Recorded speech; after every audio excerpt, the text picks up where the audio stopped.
Mesdames et messieurs, le Congo et ses alliés du BRICS viennent de démasquer le Rwanda en plein jour devant les yeux du monde.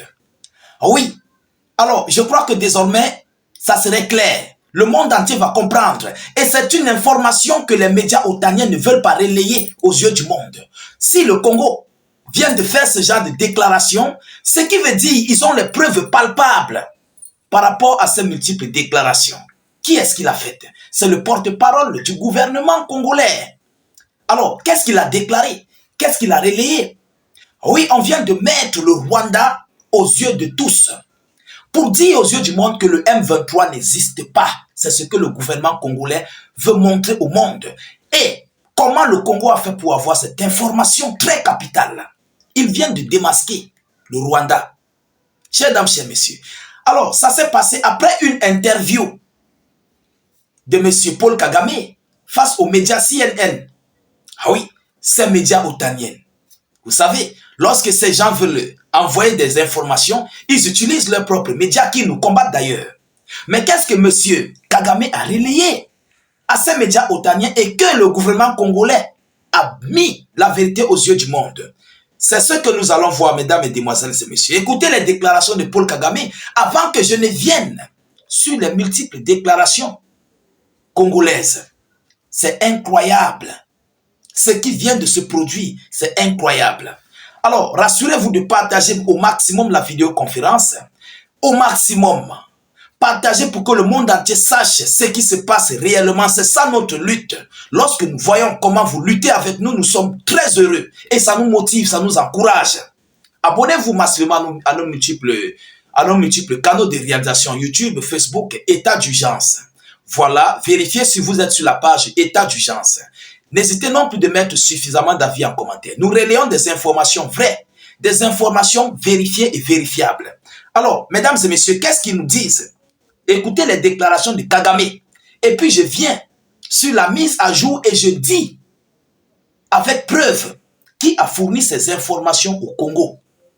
Chers dames, chers messieurs, M. Kagame dit quoi? Face à CNN, il dit, on dit que le président rwandais Paul Kagame a déclaré à CNN qu'il ne savait pas si les troupes de son pays, dont les troupes rwandaises, se trouvaient, étaient présentes dans l'est de la République démocratique du Congo, où les combats entre le groupe armé M23 et les soldats congolais ont fait plus de 700 repos éternels et des milliers de blessés ces derniers jours. Voilà ce que Kagame dit. Donc il dit qu'il ne connaît pas si ces hommes sont là-bas à Goma, si ces hommes sont à l'est du Congo, il ne connaît pas. Et le Congo est sorti de son silence. J'aimerais vous dire, encore une fois de plus, de partager massivement. Rassurez-vous si vous avez partagé, parce qu'il faut que le monde entier comprenne. On dit M23, ce n'est jamais le M23. Qui est-ce qui a relayé cette information au Congo? Comment le Congo a fait pour savoir cette vérité? Nous allons voir cela ici. On nous dit que quoi? Le Rwanda aurait envoyé environ 10 000 soldats dans l'est du Congo. Ils ont donné les chiffres. Ils ont pointé du doigt le Rwanda. Alors, ils ont fait comment pour retrouver ces informations? Ils ont fait comment pour avoir ces informations? Et c'est ce que nous allons voir. Mesdames et messieurs, vous êtes là dans les décorticages et analyses. Moi, je suis un lecteur, je décortique et j'analyse pour que vous puissiez mieux comprendre le fond. Je suis différent des autres, en fait. Nous sommes peu, mais différents des autres. Vous comprenez? Alors, selon les informations, le porte-parole du gouvernement congolais a accusé le Rwanda d'avoir envoyé 10 000 soldats dans l'est du Congo pour participer à l'envoi au repos éternel de ses concitoyens. Le porte-parole de qui? Du Congo. Comment il s'appelle? Mettez son nom en commentaire. Alors, mesdames et messieurs, c'est une situation que vous-même vous devriez comprendre. Vous-même vous devriez faire les mains et les pieds pour savoir d'où provient cette information. On sait quand même que le Congo a un service de renseignement, mais ce n'est pas si efficace que ça.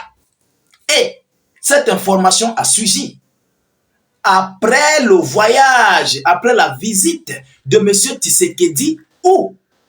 En Afrique du Sud. à Pretoria. Mesdames et messieurs, ça vous dit quelque chose? Qu'est-ce qu'il était fait là-bas?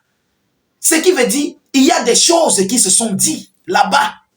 Et c'est après son retour, aujourd'hui, que le porte-parole du gouvernement relaie cette information. Alors, qu'entendez-vous par cette déclaration? Qu'est-ce que vous pouvez voir dans cette déclaration? Alors, M. Tshisekedi commence à s'aligner. Il commence à s'aligner au bloc du Sud global. Vous comprenez? Tant que, écoutez bien ce que je vous dis, tant que l'Afrique du Sud combat le Rwanda sur le sol congolais, évidemment, l'Afrique du Sud aurait d'abord besoin de savoir ils auront besoin de savoir des renseignements de son adversaire sur le sol congolais. Alors, évidemment, ces renseignements ont été fournis par qui? Point d'interrogation. Le Congo ne peut pas se lever un beau jour et dire que le Rwanda a sur son sol 10 000 soldats. Et un chiffre exact. Bon, pour le M23, on connaît qu'ils sont dans les 4 000 à 6 000 hommes.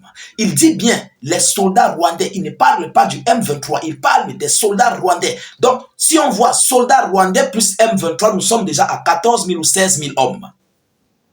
Est-ce que nous sommes clairs? Alors, ce qui veut dire que quoi? La visite de Tshisekedi à Pretoria a été très capitale. Et je félicite cette visite. Moi, je félicite cette visite. Pourquoi je le dis? Parce qu'il va comprendre. Il est en train de comprendre petit à petit que la lieu où il est là, Yoromai, l'heure est grave, c'est gâté sur lui. Vous comprenez? Il est en train de comprendre. C'est moi qui vous le dis. Il est en train de comprendre. Parce qu'il est parti chercher les informations. On l'a relayé certaines informations. Qui a relayé ces informations? Nous savons que c'est la Russie qui est au cœur des renseignements au monde à l'heure actuelle. C'est vrai, les États-Unis d'Amérique, la Chine, mais la Russie est au cœur. Et la Russie fournit des renseignements à l'Afrique du Sud. L'Afrique du Sud a donné des renseignements au Congo. Cette visite de Tshisekedi au Congo, je voulais dire, en Afrique du Sud, a été très capitale. Voilà comment on a démasqué.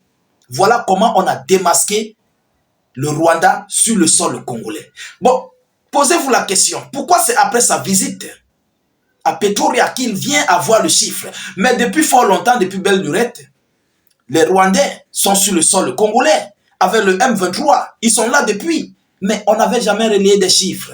On n'avait pas relayé en fait. Moi, je n'avais jamais vu. Mais on savait seulement qu'ils sont là. Et maintenant, le Congo relaie les chiffres exacts. Ils ont fait comment? Est-ce que c'est la magie? Non, ce n'est pas de la magie. Alors, l'information a été relayée par l'Afrique du Sud, avec bien sûr ses collaborateurs, ses alliés russes. Vous savez que la Russie est présentement, on peut le dire, à la tête du renseignement international. Après peut-être les États-Unis d'Amérique, la Chine et autres. Mais la Russie est à la tête à l'heure actuelle. Et donc, l'Afrique du Sud, pour combattre le Rwanda sur le sol congolais, il y a un bon nombre de renseignements qu'ils doivent avoir pour combattre le Rwanda.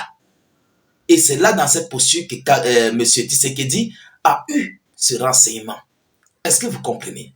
Alors, on a démasqué le Rwanda parce que dans son interview à CNN, M. Kagame n'a pas dit, il dit, je cite, « Je ne sais pas si nos soldats rwandais se trouvent sur le sol congolais. » C'est ce qu'il a dit. Il ne sait pas.